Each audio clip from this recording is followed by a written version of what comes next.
Benny Van Zyl est afrikaner, descendant des premiers blancs arrivés en Afrique du Sud. Il est aujourd'hui le président de l'association des fermiers du pays. La grande majorité d'entre eux sont blancs et afrikaners et préoccupés par la criminalité élevée qui les touche directement. Pour lui, Nelson Mandela et le régime qui a suivi l'apartheid n'ont pas garanti la stabilité de l'agriculture et du pays.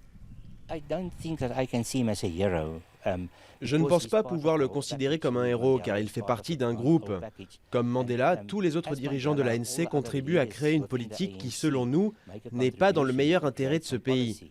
Il crée beaucoup d'incertitudes et Mandela en a été le point de départ.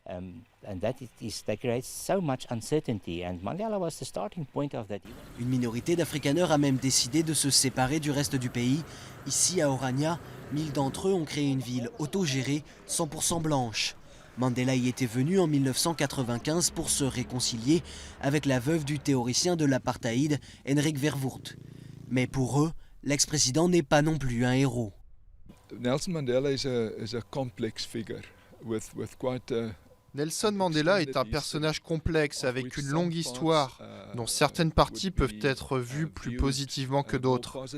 Mais ce qu'on pourrait dire sur lui est qu'il s'est engagé pour ce en quoi il croyait pendant toute sa vie, et nous respectons cela.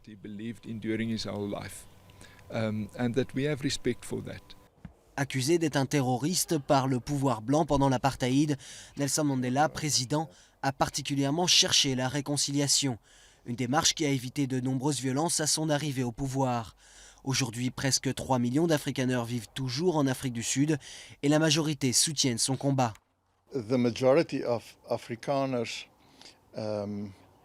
La majorité des Afrikaners a une estime exceptionnellement haute pour Mandela. Je pense qu'ils le voient comme quelqu'un avec des caractéristiques importantes. Quelqu'un qui a honnêtement cherché à être juste avec tout le monde, et en particulier avec les Afrikaners aussi. Les Afrikaners représentent environ 6% de la population sud-africaine. Si Mandela les a pardonnés, de nombreux Afrikaners craignent maintenant que la réconciliation ne soit plus la priorité du gouvernement.